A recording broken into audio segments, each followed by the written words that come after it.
So I'm not a big fan of the whole talking to a camera for the whole video thing, but I think it's probably the best way to deliver this information, so bear with me. As you can probably tell from the title, I was recently banned from Twitch without any warning or anything of the sort given.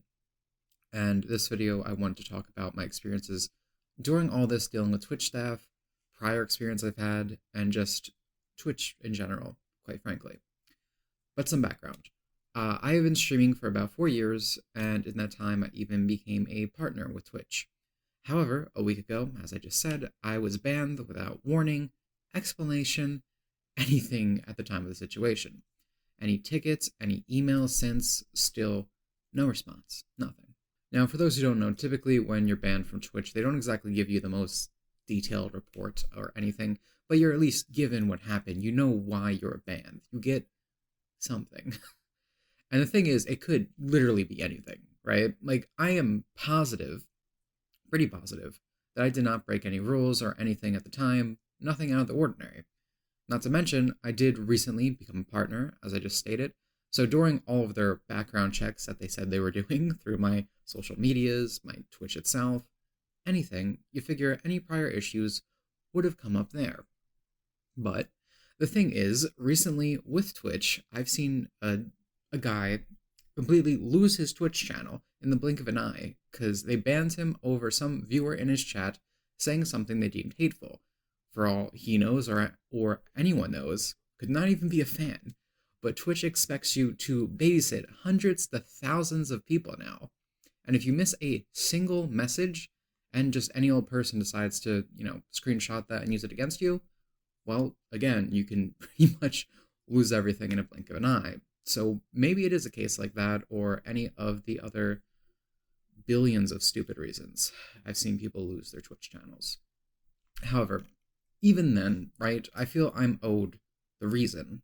At this point, I'm completely in the dark, and the only thing I can really do is make assumptions through what little information I do have. So, let's look at the email, right?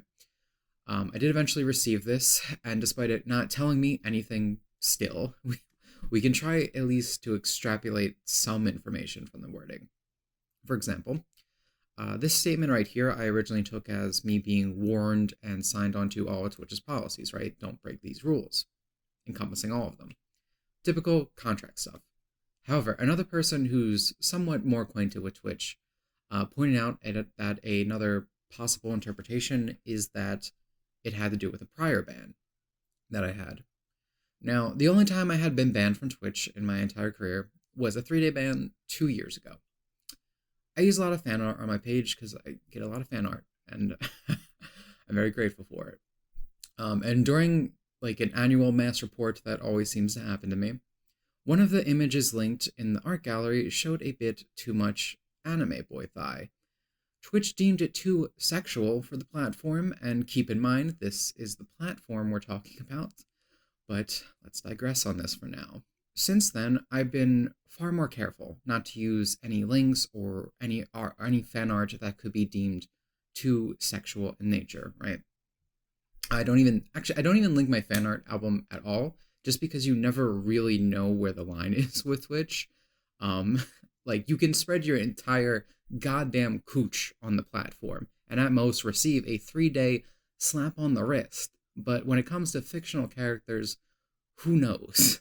At least in my experience and artists I've talked to, even a bikini can be crossing the line, ironically. So if this termination of my account has to do with my prior ban, the only thing I can assume from that is that it would have to do with my Twitter, as every so often I will end up retweeting some not safe for work art, and I probably always will. That might sound ridiculous, that I could be completely terminated over that, but I'm not given anything, any information. They haven't responded to me to any point. Again, I'm in the dark. And this is the only thing that could even be slightly applicable to my old ban. However, for argument's sake, let's just ignore the fact that I was terminated. Let's just talk about that first ban, right? I don't need to explain this to you. But isn't it funny that I got a ban for artwork of a one-piece swimsuit that was deemed too sexual? Yet not only is the main page near constantly covered in cam girls, in bikinis, bending over for the camera. When writing this video, I decided to go to the first one I saw's page, look at her social media links, and the first thing I saw was her Twitter, covered in lewd content of herself that I cannot show you here because I should not be able to, here or Twitch. And going even further, there were links to OnlyFans accounts. You know, actual porn. Maybe I'm the weird one here, but isn't the only audience these cam girls gain by streaming this content on Twitch, as opposed to about 1,000,000 of the other adult-oriented sites, teenagers or other young individuals?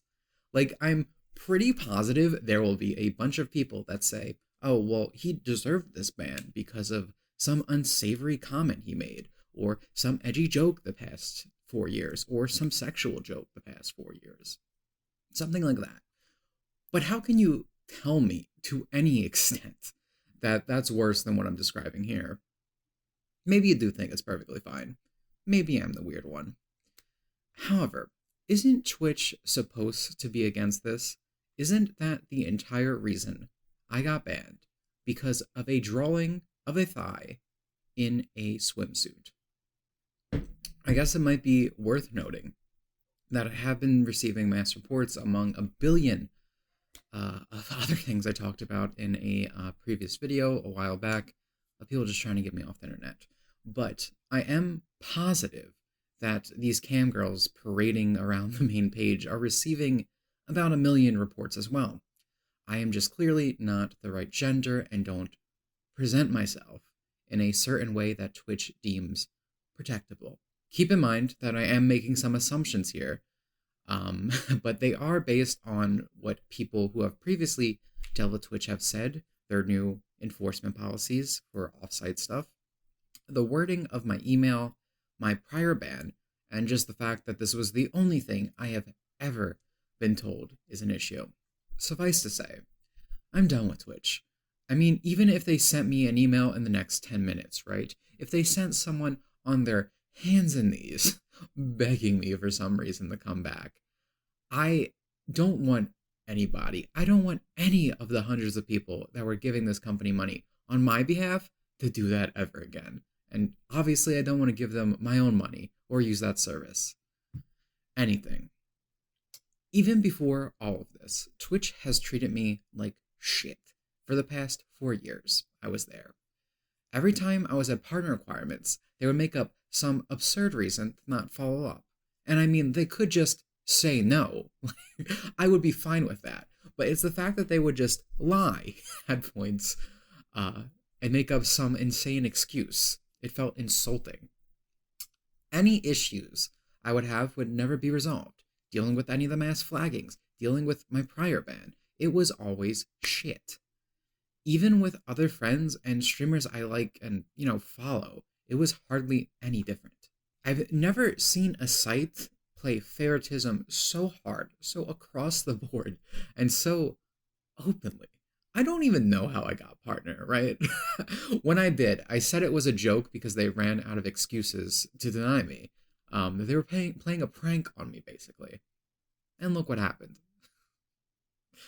And then people joked about the fact that, oh, some new guy was in, thought I was a girl, so I got partnered. Which makes about as much sense as any of the other shit I'm describing, right? But that leads me to the one thing people might want to know. I've always done this because I find it fun. While I was always gunning for partner, it was the accomplishment I was shooting for. I still did it, right? Like, I still proved I could and did. The thing is, though, even when I got it, for the past 4 years now, Twitch is becoming less and less enjoyable to be on as a platform. For a lot of reasons I've described today, and so many more that I just don't feel the need to get into here.